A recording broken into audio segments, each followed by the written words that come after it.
Hey, this is Jesse James, and today I'm bringing you a bike review of what I like to call the bad boy of the Harley-Davidson lineup. It's reminiscent of the Orange County Chopper days, but it sports a factory warranty on it. And since returning to the States in 2023, has had a massive attitude paired with that 117 motor. If this bike was a person, it would be your mother's boyfriend that comes over for dinner and dessert, but never stays the night. A Breakout. With it now properly introduced, I'm going to give you a walk around on the motorcycle, talk to you about different aspects of it, my thoughts after test riding it, and also do a pricing breakdown for what you can see this motorcycle going for from the motor company.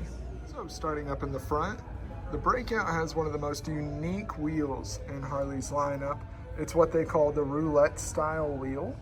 Whenever this bike first came out, it had less spokes, and every time it's been redesigned, retweaked, or reintroduced into a model lineup, it has continued to just get more and more spokes.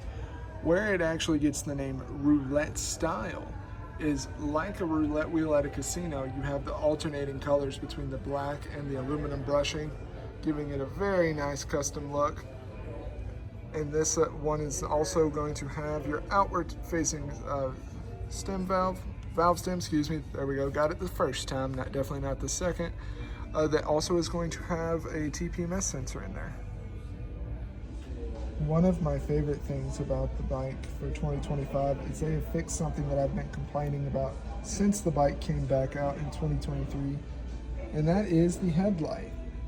They have given it a more traditional bobber style headlight and not the weird oval circular one that was on the 23 and 24 models. It was just too weird for me. I think if you're gonna build a bike that's meant to look more old school, more chopper style, you need to go with simpler parts. And even though this is gonna do the exact same as the previous LED headlight, it just looks cleaner up in the front. It looks like it actually fits this style of motorcycle. Another nice aspect of the 2025 Breakout is we do have full LEDs all the way across, just like on the rest of the model platform. And they're no longer running lights. Those are just turn signals now. Plenty bright, but I've been saying it for a while. Harley, we are well past the point of needing filament. And so I really like the LEDs. And I like the fact that those aren't running lights. They'll be off, and it just cleans up the silhouette of the bike whenever you're riding at night. Now, one of the gripes I do have for the Breakout with this reintroduction is I am not a fan of the tank badging.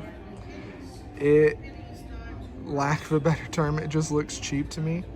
I enjoy the fact that it's got Harley-Davidson there as a badging, but having the bar and shield in the paint like that, I'm not a fan of it. I'm curious to see what the response is from others. I actually do like the Midnight Firestorm the best of the Breakout. I think that fits this bike very well, but having a decal down in the paint with the simplified bar and shield, it just feels cheap to me. That is definitely not cheap is the motor on this. This is the 117 custom engine, and after riding the Classic and the high output, two motors where I knew what I was going to expect, and I definitely got that, I wasn't sure what to expect of this engine. I knew that it would have a different tune. They said that it would have a different tone, but the motor company has been, always says that, oh, it's got a classic tone, but we end up having to do slip-ons anyways. And while I think you're still gonna want to do a different exhaust just to have more of that traditional Harley-Davidson sound, the stock sound on this is not bad. I was actually very surprised with it. The ride is not that different than the Classic. It's really the more muscular tone for a stock bike that I was impressed with. And honestly, this would be a stock tone that I wouldn't be upset with. Now the Breakout is still sporting forward controls, which I do think is very fitting for this style of motorcycle. Stretched out, chopper inspired. Don't really have any complaints with it. I am more of a mid-controls guy myself, but for the Breakout, you gotta have those forwards. Continuing in that theme of very stylized, I think it's very fitting that the Breakout continues to have the dual shotgun style exhaust, paired with the back fender, which has more of the flip that you would see on like early 2000s Softail standards or customs. I think if you just went for a more bobber style look on this bike, it wouldn't fit. The Breakout's always been a bike where it is built to look good. It's the bar hopper. It's not ashamed of being a bar hopper. And it's just to be very striking. And little details like that can make or break this bike. And then for the part that everybody loves talking about, because it's doing exactly what it's supposed to if you're talking about it, and it's failing if you're not talking about it, is the 240 rear tire. Some people say it's going to make it where you're not going to be able to ride on it as well or as aggressive. And while I do think that's true to an extent, you're not going to be able to throw this around like a lowrider. It's still a very planted tire, and it's not going to slide out from underneath you. It's more of a trust exercise. The other thing I wanted to point out, which has really made the Breakout have more lasting power, is the rear seat on this motorcycle. So the Breakout was not Harley's first attempt to have a bike that was a factory chopper look. And a lot of it had to do with that back seat. And while that back seat is not nearly as comfortable as, like, say, a touring bike, or some aftermarket seats that are available out there, the Harley's first attempt to having a custom chopper look was actually a bike called the Rocker C, which the seat actually flipped up underneath the main part of the seat and was very uncomfortable. So for the Breakout, one of the big things that they were doing to change that was to have a more comfortable passenger seat. And this seat, even though, as I said, not as comfortable as a touring, is still going to give you that comfort and space. Breakout also sports one of the most low-swung seats from the factory. The only thing that kind of works against this bike being a good starting spot for people that are what we would call vertically challenged or have a shorter inseam is actually, whenever you look at it from the overhead view, it's still a very wide bike across the rest of it. So even though it's shorter and lower to the ground there, you still have plenty of stuff in your way for planting your feet comfortably. And yes, the Breakout will also have a little USB-C charging spot up here underneath the tank. Something that I feel like a lot of people overlook, but it's a nice feature to have, especially if your phone is dying on you and you need it for GPS to get home. So now for a view from the cockpit. One of the things that I really enjoy with this redesign has definitely been bringing back a more analog style gauge. While the small digital footprint really didn't bug me all that much, there is something to be said about having an analog gauge. I think I would have preferred the RPMs being across the side there, but it's still not bad, and it definitely helps the Breakout with that more classic chopper styling. Then for the controls on this side, as I've messed around with the controls throughout the year and gotten used to them, I've actually grown accustomed to them. I've already accidentally went a couple times to a few different bikes, went to start it and had to remind myself that it's not one of the new bikes where you can just tap it. You actually have to hold down the starter. But there you'll have your kill switch, your run switch, your start switch, traction control toggle, your mode switch button, which if you want to activate the different modes, you can either push in or flick up with your thumb. It's basically just whatever is easiest for your hand. Here on the sister side, you're going to have a button to cycle through your odometer, which is the circle, your cruise control, horn, turn signal, and then over here you're going to have your high beams, run light, and then your passing light. Gauge looks like whenever it's turned on. As you can see, we have had a few test rides on this motorcycle already, but down there, this bike's only going to be equipped with its 3 different ride modes of rain mode, road mode, sport mode. All 3 of those are going to have drastically different rides. So if you go out and test ride one, I highly recommend starting on the rain mode, moving your way over to the road, and then ending on the sport mode. For the ABS and traction control, since it does have ABS and the traction control is more advanced on this motorcycle compared to the previous Softails, it's going to be flashing until that front wheel starts rolling.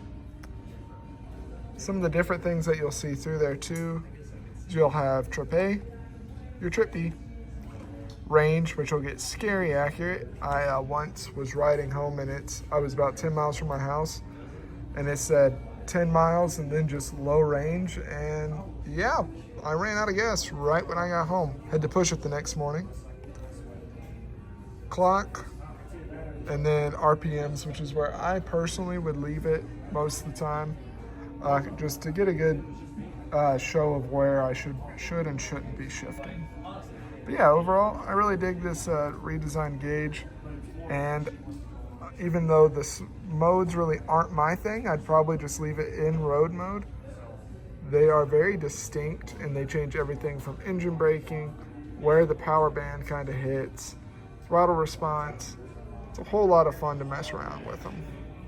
Something else that I forget to point out too often, but it is a big perk on this, is you do have adjustable brake levers to make it to where it'll hit you in a different spot in the hand to be more comfortable. Now on to the test ride portion of the video where I talk about how I felt when riding on the bike. So this was not my very first time on the Breakout. This is a bike I'm very familiar with. Overall, the ergonomics and handling has not changed a whole heck of a lot. While this bike is not nearly as maneuverable as your lowriders or your heritages, this is not a bike that struggles to move or get out of its own way at all. And while you do have to learn to trust that back tire, at no point did I ever feel like that bike was going to slide out from underneath me whenever I was leaning. That back tire is a very tacky tire. It's going to keep you planted. And with that skinnier front wheel, I can maneuver this bike not as well as the Heritage or Lowrider, better than I can a Fat Boy. So I enjoy the Breakout's rideability. It's very much like you feel like the bad boy of the road. Now, I will say, I absolutely cannot stand the flat beach bar style. I would have to do some taller bars. I wouldn't do T-bars on this bike. I would do something more traditional styling with some curvage through it, like some Carlini Gangster Apes is the first ones that come to mind. The thing that I was actually the most impressed with really is that stock 117 custom motor. That was the best sounding stock engine that I've heard from Harley-Davidson. It had, while still quieter than aftermarket exhaust, it still had it had a deeper rumble, and as you got into the engine, it was accented even more. So I really enjoy the tone of the custom 117 custom motor. Another positive is I actually really like the seat on this bike. The seat is very, very nice. And the last thing I'll bring up, it bugged me on the earlier Softail reviews, but as I've gotten used to it, messed around with it, I actually have grown to accustomed to the control setup on this. It doesn't bug me. I've gotten used to it, and while I'm not like blown away by them, I think they do just fine. Now on to the pricing breakdown. This is all pulled directly from Harley-Davidson's website. You can see that starting MSRP is $23,099. Kind of interesting that they put it at $0.99. There is only the chrome trim on this motorcycle. This is billiard gray. That is going to be your base setup. Very basic looking motorcycle. Nothing crazy, but it's the cheapest way to get into a brand new Breakout, as it were. So this one's going to be $23,099. Next, we're going to move over to the Vivid Black. So this, you're going to see an upcharge of $350 on it. This is the color that I've been doing most of this video on. And the badging is going to be identical across all of these, what I would call mainline colors.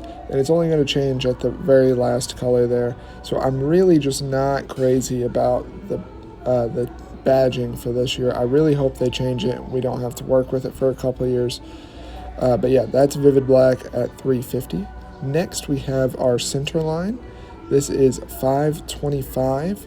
I have yet to see this color in person. I think it's an interesting choice. Not like I don't hate it for the Breakout, because again, this is a bike that's supposed to be very in your face. You stop and stare at it, and yellow is a color that gets you to stop and stare, like just naturally.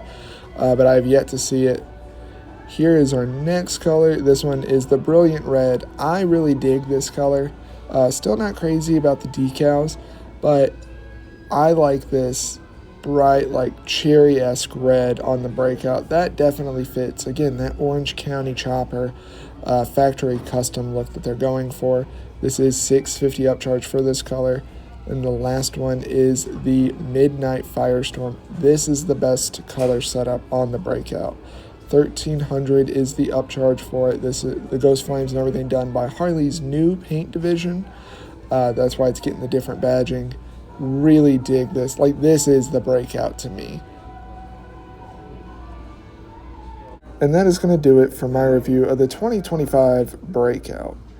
What are your thoughts on the Breakout? I'm curious to see what you have to say, so leave your comment down below. If you've enjoyed this video, please consider giving a like. If you want to see more bike reviews, behind the scenes of what it's like working at a Harley-Davidson dealership, consider subscribing, because that's what we do here. But more than anything, I hope you enjoyed the video, and I'll catch you out there riding.